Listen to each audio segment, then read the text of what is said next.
सुप्रभात, good morning. सीधा सौदा के आज के इस मंगलवार के एडिशन में आप सबका स्वागत है। अगले आधे घंटे में पिछले शो में हम लोगों ने मार्केट्स पे चर्चा करी, वो पूरा 360 डिग्री कवरेज था। यहाँ पे सिंगल माइंडेडली फोकस होगा स्टॉक्स पे, जो आज आपके सेशन के ट्रेडिंग सेशन के लिए रडार पे रख सकते हैं, अपनी ट्रेडिंग टर्मिनल्स पे ऐड कर सकते हैं। तो जब हम कलर भी देंगे उन पे लाल और हरे का, तो उन खबर के चलते या सेटअप के चलते वो लाल और हरे होंगे। लेकिन स्टॉक की चाल, उस पे इन्वेस्टमेंट या ट्रेडिंग का मन, उसके लिए आपको एक इंडिपेंडेंट फाइनेंशियल एडवाइजर से, अपने ब्रोकर से कंसल्ट करना होगा। इस शो का फरमाइश वो नहीं है, हम सिर्फ मिलकर होमवर्क कर रहे हैं क्या क्या रडार पे रखा जा सकता है। आशीष, गुड मॉर्निंग। क्यूज दिखा देता हूँ। कल अच्छा सेशन था, कल एक रिलीफ थी हफ्ते की शुरुआती ट्रेड में, बढ़िया मूव्स बने, और आज लार्जली एकदम फ्लैट, क्योंकि यूएस के मार्केट्स बंद थे। वहाँ से भी वो फ्यूचर्स भी कहीं ज़्यादा हिले ही नहीं है, वैसे के वैसे ही हैं, छुट्टी के मूड में वो लोग। तो ग्लोबली भी आज एक कंसोलिडेशन टाइप सुबह सुबह फीलिंग आ रही है। अच्छा है, ग्लोबल हैंडओवर एकदम फ्लैट है, फ्लैट विकेट है। अपने डोमेस्टिक क्यूज इंपॉर्टेंट हैं, देखते हैं आज चाल कैसी रहती है। आशीष, मूड कैसा लग रहा है और स्टॉक्स शुरुआती कौन से हैं? बिल्कुल, मूड थोड़ा सा बेहतर है। कल की जैसे कि आपने बताया कि क्लोजिंग काफ़ी ठीक ठाक देखने को मिली थी, संकेतों में कुछ खराब नहीं है। ट्रंप की जो पोस्ट है बहुत एक्सपेक्टेड लाइंस पे थी, जिस हिसाब से एससीओ मीट में जो तस्वीरें निकल कर आ रही थी, ऐसा लग ही रहा था कि कुछ ना कुछ तो ये पोस्ट करेंगे, वो बहुत ही एक्सपेक्टेड लाइंस पर था। तो कोई बड़ा झटका यहाँ पर देखने को नहीं मिल रहा है। हाँ, गिफ्ट निफ्टी ज़रूर है कि बहुत ज़्यादा ही फ्लैट है, सिर्फ 5 अंकों की बढ़त फिलहाल के लिए दिखा रहा है, तो कोई संकेत खास नहीं है। हालांकि खबरों के लिहाज से अगर आप देखें तो ऑटो बिक्री आंकड़े हैं, बहुत सारी खबरें हैं, एक्टिव डे है। शुरुआत में कर लेता हूं, और ऑटो का जिक्र किया तो सबसे पहले ऑटो स्टॉक की बात करते हैं। हीरो मोटोकॉर्प, इस स्टॉक को आप अपनी लिस्ट में शामिल कर सकते हैं, इन ग्रीन रखा है। और याद करिए कि जब से जीएसटी कट यानी 15 अगस्त के बाद से लगातार स्टॉक अगर आप देखें तो अच्छी खासी तेजी दिखा रहा है।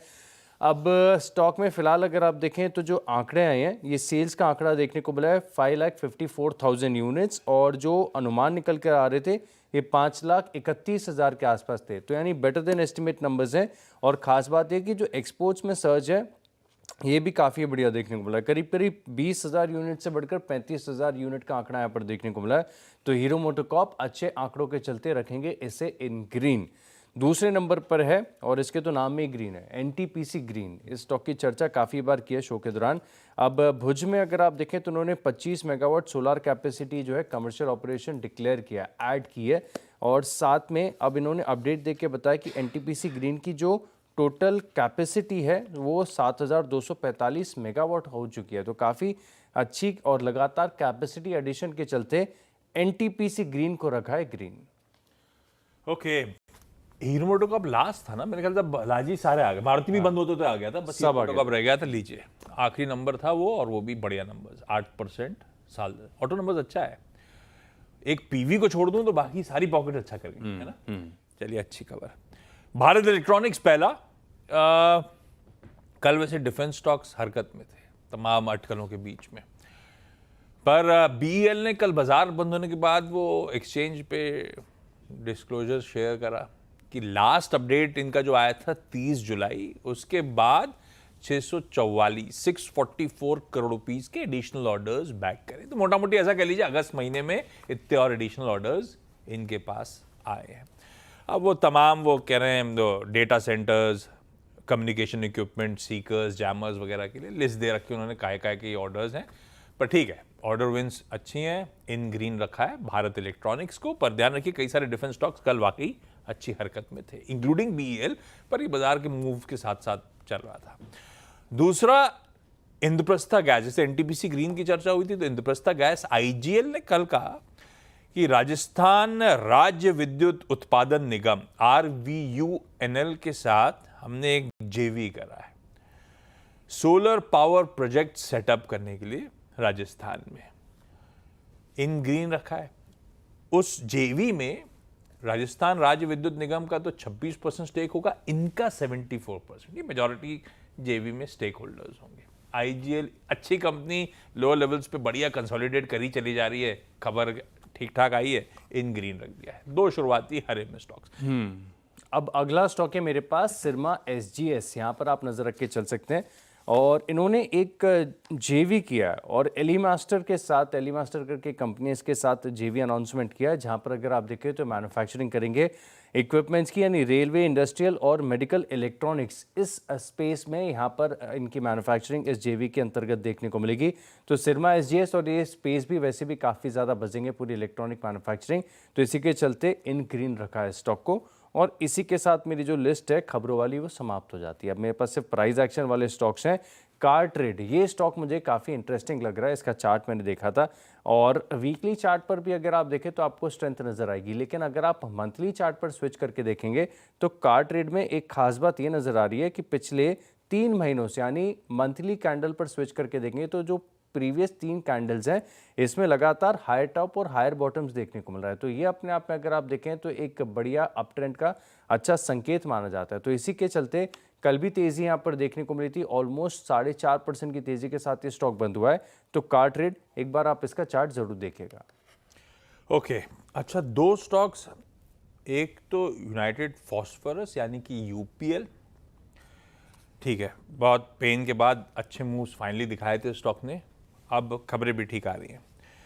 इन्होंने थाईलैंड की एक कंपनी है ग्रो केमिकल्स, उसमें 49% स्टेक एक्वायर करेंगे, इसकी कल घोषणा करी।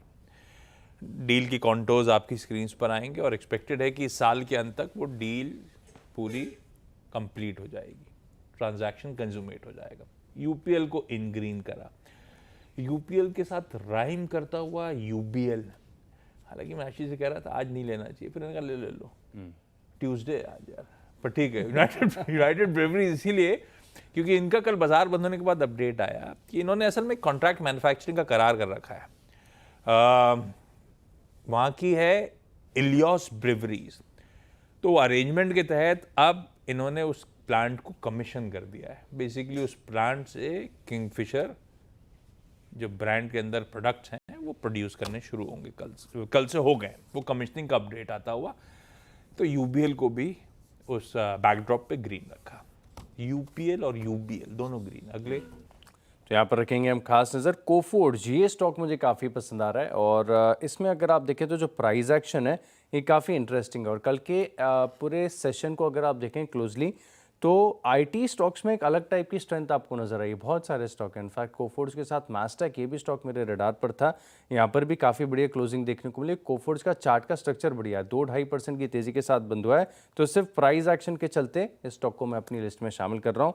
अगला स्टॉक है बजाज हाउसिंग, और याद आता है कि जब इसका आईपीओ आया था क्या अलग लेवल की हाइप यहाँ पर देखने को मिली थी, लेकिन अब जब ये स्टॉक सिग्निफिकेंटली ऑफ हाइज देखने को मिल रहा है तो नो टेकर्स, नो बायर्स, कोई ध्यान ही नहीं दे रहा है। और बजाज हाउसिंग में अगर आप देखें तो स्टॉक ऑलमोस्ट अपने हाई से तकरीबन 40% नीचे चल रहा है। और अगर आप इसके प्राइस टू बुक का चार्ट देखेंगे तो वो भी काफ़ी लोअर लेवल्स पर है, मतलब जो पीक था यूफोरिया वो तो अलग ही लेवल था, अब वहाँ से अगर आप देखें तो काफ़ी करेक्टेड है स्टॉक। फिलहाल के लिए अगर आप देखें तो ऐसा लग रहा है कि अब सपोर्ट के पास आ चुका है, एक बेस फॉर्मेशन यहाँ पर देखने को मिल रहा है। तो इसी के चलते बजाज हाउसिंग, सिर्फ प्राइस एक्शन को ध्यान में रखते हुए इस स्टॉक को भी आप अपनी वॉच लिस्ट में ऐड कर सकते हैं। ओके, कल ऑटोज रडार पे तो थोड़ा ऑटो एंसरी का तड़का भी रख लिए। कल ऑटोज और आईटी दो पॉकेट जो सुबह से बढ़िया आउट परफॉर्मेंस की तरफ बढ़ गई थी। सीएट को रडार पे रखा क्योंकि इन्होंने सिर्फ एक अपडेट शेयर करा, ये मिचलिन का कैम्सो कंस्ट्रक्शन कॉम्पैक्ट लाइन का बिजनेस एक्वायर करने वाले थे। तो कल बाजार बंद होने के बाद अपडेट शेयर करा कि एक्विजिशन कंप्लीट कर लिया है। तो इस अपडेट आता हुआ, इस एक्विजिशन के चलते हुआ क्या, वो श्रीलंका के प्लांट्स इनके पास आए, वो ब्रांड राइट्स इनके पास आए, और कई सारे, क्योंकि मिचलिन है जिसकी आर्म को एक्वायर करा गया है, तो बहुत सारे ग्लोबल ओईएम्स इनके क्लाइंट्स बनते हुए। तो सीएट इन ग्रीन रखा है, 3200 का है, 4000 से मेरे ख्याल से ऑड लेवल से कूल ऑफ हुआ था ये स्टॉक। एक पूर्वांकरा, कल हालांकि रियल एस्टेट के लिए खबरें खराब थी, जब आशीष मेंशन भी कर रहे थे कर्नाटका स्टेट वाली, कर्नाटका वाली कहानी थी, कल रियल एस्टेट सल्व कर रहा था, लेकिन उस बैकड्रॉप पे पूर्वांकरा ने कल बाजार बंद होने के बाद अपडेट दिया कि इन्होंने एक प्रोजेक्ट बैक करा है, रीडेवलपमेंट प्रोजेक्ट है मुंबई में, और मुंबई में मालाबार हिल्स, मतलब ये तो बहुत ही प्रीमियम रेजिडेंशियल एरिया हो गया, जिसमें शायद इस 1.4 एकड़ के आसपास का प्रोजेक्ट है, और ग्रॉस डेवलपमेंट वैल्यू उस 1-1.5 एकड़ से आने हुए हैं 2,700 करोड़ रुपए। 2,700 करोड़ रुपए मालाबार हिल के तो जलवे ही हैं खैर। तो पूर्वांकरा को इन ग्रीन रखा है, पर ये क्या है, बैक किया है, बहुत लॉन्ग ड्रॉन है, रिकॉग्निशन होते होते फाइनेंशियल्स में बहुत टाइम लगना है। आज सेंटिमेंट पॉजिटिव, ऑर्डर बैक करने की खबर, इसीलिए रिडेवलपमेंट प्रोजेक्ट बैक करने की खबर, इसीलिए इन ग्रीन रख दिया है। 6 स्टॉक्स पूरे। ब्रेक का समय, ब्रेक के उस पर लौटेंगे तो अगले 4 पे बातचीत।